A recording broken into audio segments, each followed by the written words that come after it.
This is Langston Nayland on behalf of the Religica Theolab. Today, Dr. Michael Reid Trice interviews Antje Mattheus, who has lived and worked for over 30 years at Kresham Farm in Pennsylvania. In our series for Seeking Deeper Unity, this is a story of digging deep into the histories of vanished people and of learning to heal. Take a listen. I'm Antje Mattheus. I was born in West Germany after World War II, and that really impacted me. On a personal level, it impacted my family because all of them became refugees. On a larger societal level, we were the generation, I was part of the generation that wasn't guilty for what was done for the Holocaust, but we had to figure out how to take responsibility. And I believe it's a positive thing that happened to me to move from guilt to responsibility. Because when we get stuck in guilt, we are not able to act. We avoid that very uncomfortable feeling.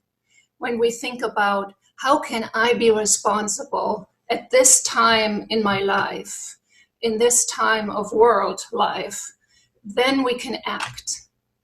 Having lived in Germany, as we've discussed for a number of years, what you just mentioned became a topic of ready conversation. The generation after the war.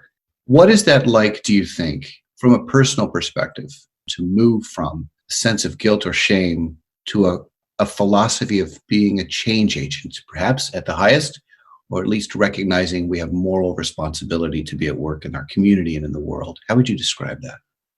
It entails being willing to face a truth that is uncomfortable and causes some suffering, and move beyond that to action, and to not feel personally accused by those who were made to suffer. I think it applies very much to the United States in terms of our relationship to Native Americans, African Americans, anybody who has been systematically oppressed. It means personally, and I think as groups, to be able to listen and acknowledge the experiences of other people, even if our group, white people, immigrants, colonists, were the ones who created suffering. And then we can come to a true meeting between us and other people, because we also experienced suffering, but we also cannot reserve or cannot say, that's your problem, it's not my problem. When we, for example, say, well, I didn't have slaves. No, we didn't, but we are looking at an inadequate school system. We're looking at racism today. And therefore we can ask ourselves, how do I participate in that? How do I allow that to happen? And what can I do about it? That might be small things in our family, saying, no, grandma, that's not how things are, or a large sense, organizing for racial justice. Part of your journey is then moving from Germany, where you were born, as you mentioned, and ultimately landing and working for the past 30 years at Kresham Farm in Mount Airy, Pennsylvania, a farm that's 327 years old. What I'm saying is just the start of a long journey, and you're writing a social history about the 300-year-old arc of that time of the farm, both before and to current day. Why Kresham Farm? Well, it kind of came in the middle of my life in the US here. I came here to be an organizer with the United Farm Workers Union as part of an organization that's called Action and Reconciliation Service for Peace. It's an organization that is taking responsibility for what happened in the Holocaust and looks at what can we do now. So I chose the United Farm Workers Union to work with. I could have chosen other organizations. And my life since the Farm Workers Organization was really oriented towards working with women organized against rape, and working with people who were caught up in gang wars and a variety of social causes and political issues. And then later I became a consultant and a trainer and worked mostly with organizations that were creating social change. In the middle of that, Kresham Farm came along. Some people describe the architecture around here like a medieval village. So I grew up in the Middle Rhine, close to Cologne, and there was something that felt amazing about this farm. It was very familiar in terms of the building type, but also I think if I look at myself now, my family were refugees. They lost their farms. So on an unconscious level, it was an opportunity to gain a farm back, even though it was only 2.5 acres at that point. Right. And it makes sense the way you described it, that sense of awareness, because also, as we know in the history, the farm itself, as I understand, is established by German, Dutch Mennonites, and Quakers who, in their own way, as immigrants and refugees, also took a significant stand against slavery prior to the 13th Amendment, prior to the abolishment of slavery. And in that sense, stood up also for those around them, even prior to the establishment of the United States after 1776. What do you think these people that you're connected to in this farm would have thought today about the racial divisions in American society? So Mennonites started the farm in 1703 and lived here until 1777. Mennonites and their Quaker brothers and sisters were leaving German lands in order to gain independence and a liberation in terms of their religion. They were oppressed, and we could talk more about that. But what they would think now is complicated. There are a lot of activist Quakers, and Quakers, contrary to Mennonites, were very involved in society. Mennonites prefer to be in their own group and still prefer to be in their own group. Interestingly, the Germantown Mennonite meeting is less so. So, for example, the present pastor went to oppose the construction of the Dakota pipeline, and he sat there and talked, and so he's very involved. But this Mennonite congregation in Germantown was actually excommunicated. So in a way, it has a history of rebellion, and in a way, they're more like Quakers. They're still Mennonites. So I have talked to other Mennonites who are not very socially aware, and race or those kind of issues aren't very important in their life because they are internally directed. Why was it that these early peoples on the farm cared so much about the abolition of slavery, let's say, or that they took a stand against slavery on principle? It's not all people. There were 4 signers, and they protested English slave ownership, or slave ownership by English. About half of all English, British Quakers owned slaves at that time. These people in Germantown came from Germany, where slavery did not exist.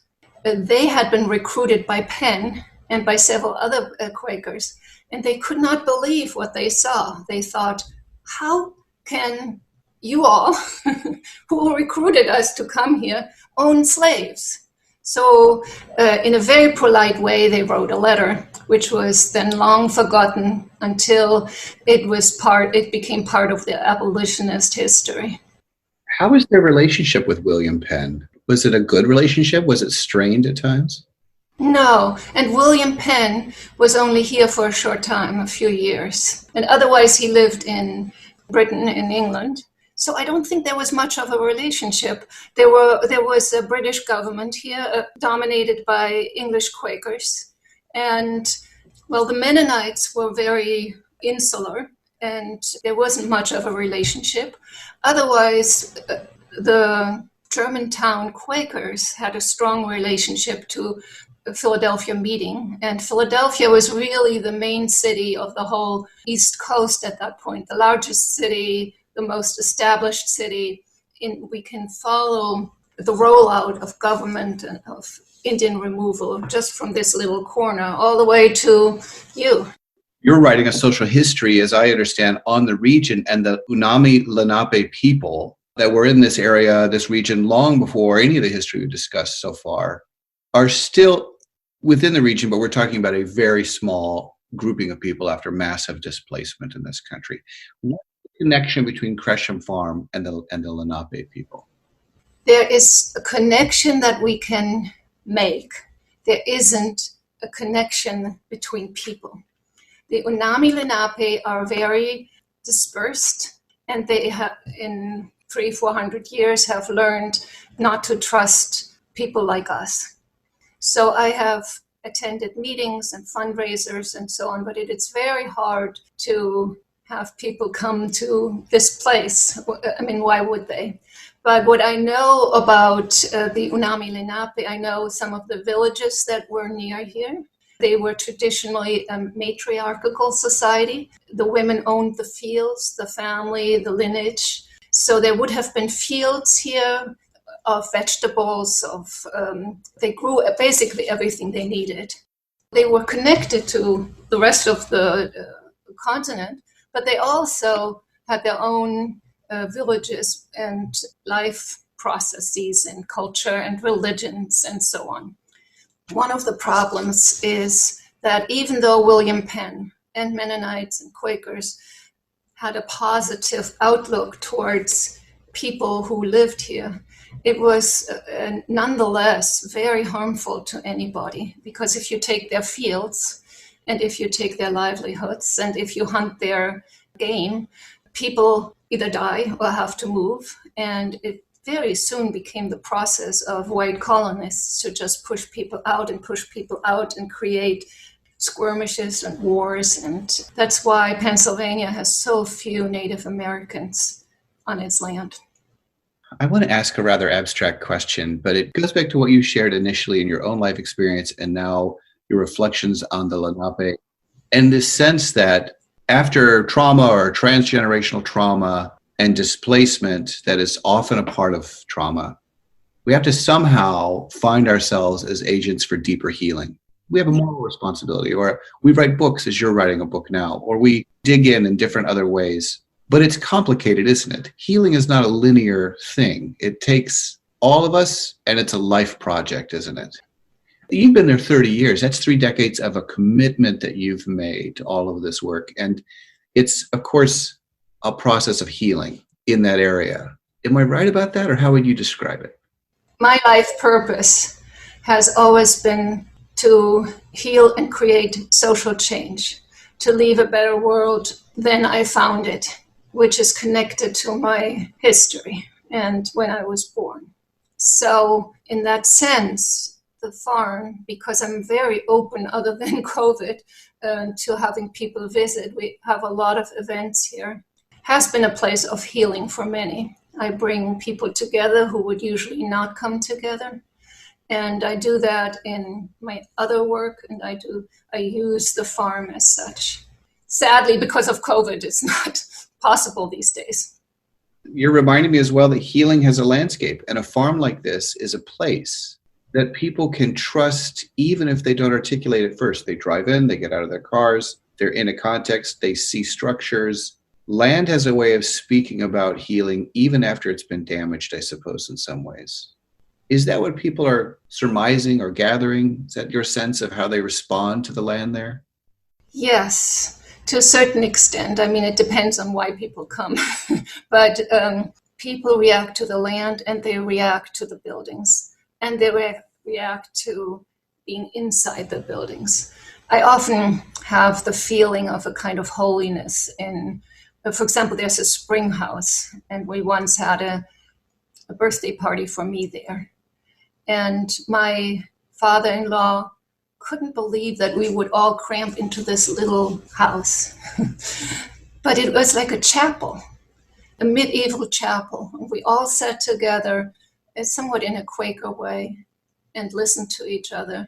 And the water is on the bottom. There's not an active spring, but there is water there. And it comes up one's body, and the feeling is it goes high into one's conscious and unconsciousness and into some kind of spirit. So people have that experience when they're willing to sit down and listen. I think what you're saying is meaningful on a number of levels. For those who are weary with the religious path in organized religion that they've been on to this point, that doesn't mean they're still not looking for connection, a sense of the holy, however that's described, a sense of perhaps the sacred is that which transcends them, and includes others, and includes place. What interests me so much also about what you're saying is the proximity. People are so close to one another. We get on an airplane, and I think all of us would say we tolerate, but it's not our first choice to sit next to 150 people for 4 hours at 35,000 feet. But in a small chapel or a small room that becomes a chapel with 60 people who willingly enter in order to be quiet together, in order to listen to one another. What's the feeling like in the room as that's happening? The feeling is of acceptance. There are some rules, like you are not the only one who will talk for the next hour, which already sets the expectation that everybody is welcome to speak. I usually look around and make sure that people are able to say what they want to say. I'm also trained in looking at people's movements, at their expressions, and say, it seems like you're thinking about something important. Do you care to talk about it? From your expertise as a professional in this field, it seems individuals, as you've just described, often wait to be invited to lend their voice into a community. And the same, I sense, could be true in society at the general level. Whole groups of people, those who have been disenfranchised or marginalized, sometimes are engaged but are looking to be more thoroughly included. Is there something happening in that small room that is essential to that general challenge we're facing today in society? From the beginning of my life here in the US, I try to have an interracial group of friends and to have deep personal connections beyond the artificial line of class, race, gender, GLBTQ, etc.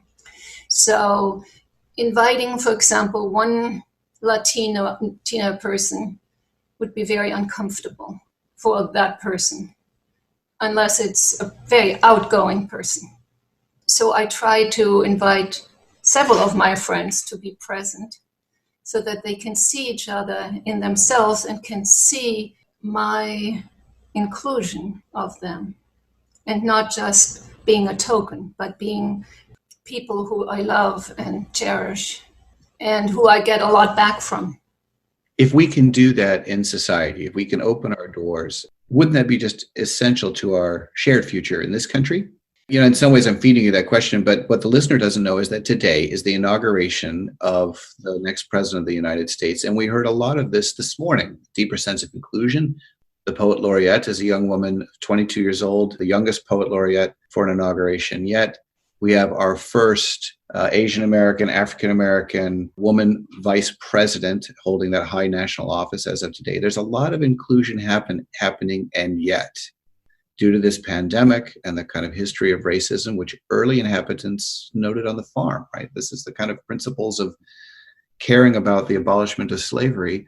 We also have the tendrils of significant division, don't we? Problems have a cascading impact. So is part of the work helping to transform those problems, those endemic challenges? Every corner we turn, we see a new one. We have to somehow transform them into something that works for us in society, don't we? How do we do that? On a personal level, I believe we need to deal with our fear of being found out a fraud, that our family were slaveholders, that our family were part of the SS, or that we are really not as good as we should be. So if we can learn on a personal level to accept ourselves and our families and our ancestors as fallible people, as everybody is a fallible person, that's one step. For example, in Catholicism, and I didn't grow up Catholic, but there is a way to say, I sinned, please forgive me. There is a way for people in a number of Native American tribes to get together and to look at renewal and giving up the old and becoming a new society. It's all ritualized. In Judaism, the new year is really a new year, where those who really understand it forgive themselves. So I think that when we can look at our society having sinned, whatever that means to anybody, and then forgive ourselves and move on to action. Action is really an important part in it, to never let it happen again, as my generation used to say about Nazi times, but also action about, okay, let me join Black Lives Matter march and see and talk to people. What can I do? How do I participate in oppression? And how can I become a liberator? That means, though, that we are not feeling so guilty that we can't confront it. We have to deal with our guilt. You've done this work for years. You've clearly committed a life to it. What's your optimism or hope that we live in a country that's ready to engage in that kind of difficult work of unmasking, recognizing guilt, and in some cases even forgiving? The glass is half empty and the glass is half full. I don't know what comes. I actually think that some difficult times are ahead. In terms of decades, I'm optimistic. In terms of the next decade, I think that we have some really hard work to do. That addresses your question about optimism. And looking at history, nothing changes very quickly. But we need to be persistent, and we need to put rubber to the road, meaning just having a sign in our yard saying Black Lives Matter doesn't change much. Maybe someone walks by and feels angry about it, or, oh, that's nice, but it really doesn't change much. It means changing the school system, changing our economy, changing how people can earn a living and can own houses and so on, or co-own houses. There's a lot of change that is very difficult and long-term to accomplish. So I see the farm, its people, the movements around it, history, sociology, religion, all of what touches us, and then we reflect as people who lived on this farm or near the farm. It's a microcosm of what's happening in the world, but definitely what's happening in the United States and former colonies. So I let people speak as much as I know about them. And if they are absent, then I have to say they are absent because their voices were not heard and they were not recorded, such as African people, women, people who were laborers, and so on.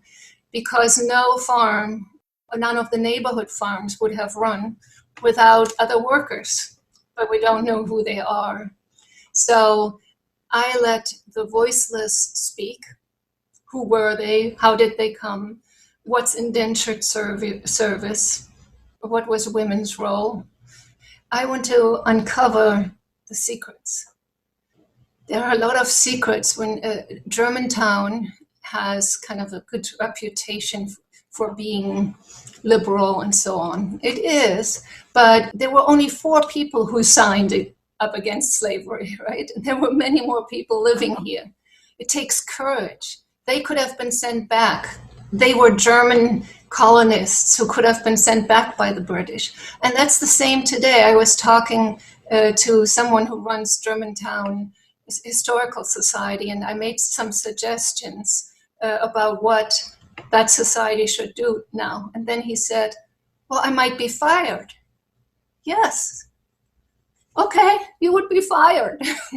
Most likely you would not starve because you have skills and you're white. But we are so scared of going outside the norm. What Kresham Farm as a history is teaching me, that everybody has their own stories. Some are severe oppressors. There, for example, a person named Gowan lived here, and he's responsible for the killing of 20 Molly McGuires. So he was the prosecutor and the owner of mines and owner of railroads, and he lived right here. You know, that's a history that most people in Germantown don't know.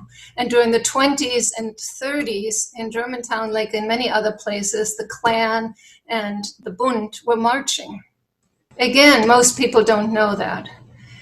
We are doing ourselves such disservice in hiding history, because what it does is it leaves us in an infantilized state. It doesn't allow me to look at hard things. Okay, so how did the Klan get here? And my grandparents, did they participate? Where are the costumes right now? Did they secretly burn them, or are they in some attic? And people have a hard time dealing with that kind of history, because right now it's politically incorrect to have that history. So again, we have to learn to always question, always be critical about what we know or don't know. I was doing some research for this book in a library, and I was looking up a particular battle where Lenape village was attacked. And the librarian was helping me to find some books. And then she said, well, they're migratory.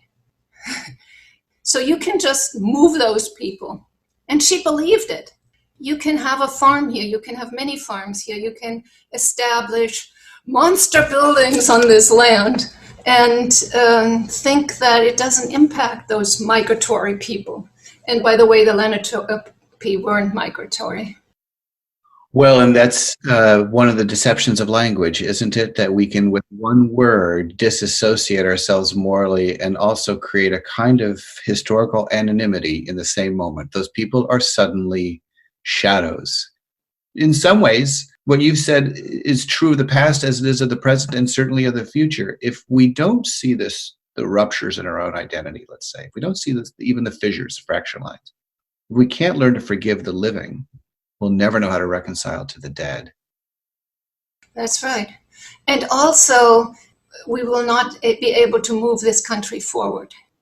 Yesterday evening, I was watching Louis Gates. He has a show on public television about people's roots, and two white people were the focus. Both of them had slave owners in their background, which was not expected by them and not expected by us.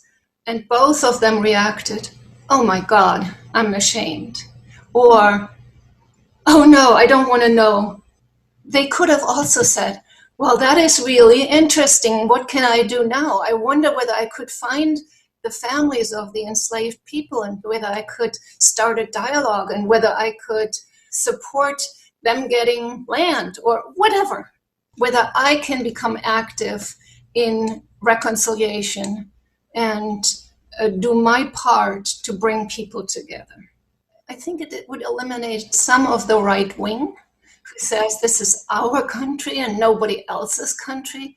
If people can be helped to see that there is not a structured one way of being a white nation, and to accept other people, and that it doesn't threaten us, because many people believe that whiteness will be destroyed, whatever whiteness means to them, by having contact with other people and having some form of equality, which needs to be worked out, because not everybody would want to be with me or with other white people. They have a right to say no. There's a conversation now in the country, as we know, about, the phrase is somewhat imprecise, about multi-ethnic whiteness, which is to say members of the Proud Boys or Boogaloo movement or some of the other more far-right leaning, and in some cases also far left leaning, where you have what would appear to be, say, male chauvinism plus white nationalism. And it's not as simple as that in some cases, where you have the challenges of individuals across racial and ethnic lines who are a part of some of these far-right movements, in this case, the ones I'm thinking of. We're going to have to somehow disentangle ourselves enough in this country to be able to seek a deeper shared unity. But that unity isn't uniformity, is what I'm hearing you say. Like we have to make plenty of room for difference and be absolutely okay that I may not be welcomed into that room, and that's a part of the unity too. Mm-hmm. Because you know that what happens in that room is for the best of humankind. If you need to heal yourself by not being with me, then you're doing a service to everyone. In my earlier years, I participated in sweat lodges. Then I disengaged because it's not my place to be in them. It's other people's place. Now, if I had been invited by a Native American group, I could ask, why me, and what role do I play, and should I stay outside, or what should I do? But these were run by white people. And I saw that it's really taking a culture, taking something from a culture that my people have tried to kill, and now we try to emulate. It's like, a school or a team calling their mascot Indian and so on. We are appropriating something that we like from a culture, but we are not working for the survival of that culture. I was raised in New Mexico. There were petroglyphs on what had been a very sacred kind of hollow in this area, just underneath a bluff. And those petroglyphs had been etched there in rock dating back 10,000 years or more, all the way up until current day. And so we would visit the petroglyphs, but they're not my petroglyphs. And we're aware of that, aren't we? Like they're not my story. I'm not in the chain of that story. But what does connect me is the genuine curiosity, the determination, the journey to that place in order to craft something of art to the world that may have had sacred value, certainly some sort of deeper cultural value. As a human being, I get it. I want to be around it. It doesn't give me permission to take it. What it gives you permission to do is to work actively that they are not destroyed, that perhaps that area should be belonging to a tribe because it's their history. So you can become an activist. And in that way, you really take it in. You are actively for something without owning it. And action is really the way to get out of depression and out of hopelessness, for me and for anybody else. Action is the way out. Please say more. Action for humankind, action for the people who we or others have taken for granted, have pushed aside, but action that is permissible to the people we are speaking about. So we're not coming in on a high horse and rescue somebody who doesn't even need to be rescued. But it's action joining people where they are at right now. There are local actions against what they call the black snake, and that's pipelines that will go through New Jersey tribal waters and tribal land. So listening to people, what can a white person do? What can an African American person do? Or whoever I am, what can I do? And then act. The few Lenape who are alive right now, and there are many more than we know, how can we support them? Maybe by leaving them alone, if that's what they tell me, or by joining a fight in a court to get recognition as a tribe. It's a back and forth. What is needed right now? What I also hear you saying is perhaps what's not needed is salvation, is someone coming in as the hero. We need real people working together, don't we? Yes, without dying in guilt. And what you said earlier is also true. This is not an effort in guilting an entire people or a community. It's actually about surrendering and forgiving oneself too. There is that possibility. Yes. And that means to dig into things we don't really want to know. I have some booklets written by a distant relative, and in the end is a last page that says, Heil Hitler, live you forever, and so on and so on. A very strong Nazi propaganda. When I first saw that, my heart crunched. It went, oh no, my family. Another family member got the same booklet, except the last page was taken out. Someone protected that family member from knowing about history and about how history lives on in the present without us having to dig. Can't just read it. We have to really look for that history. Here, right next to the farm, is an estate that's now the Lutheran seminary in this area. And the estate was owned by a family, the Allens, and they were the wealthiest in Pennsylvania, maybe the colonies and so on. And they had enslaved people. There's a plaque to Mr. Allen, all the great things he did. He was a mayor and he was this and that. There is no plaque for the African people who lived there. He's not listed as enslaver and Indian killer. That's not on the placard. I have a vision that we can build things here like this Stolpersteine in Germany. It's stumbling stones. They're metal stones that are erected in places where Jewish people lived who were later sent to a concentration camp. Their name, their date of death, or where people were beaten up, where people were massacred. So they are tiny little reminders of our history, and we stumble literally over them and have to look, oh, that's a different stone than all the other stones.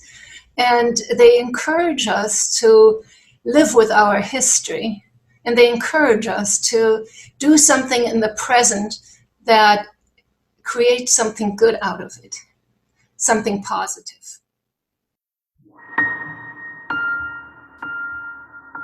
You've been listening to the Religica Theolab podcast in the Center for Religious Wisdom and World Affairs at Seattle University. To learn more about the center's work and for resources to be used in local communities, visit us at seattleu.edu/thecenter.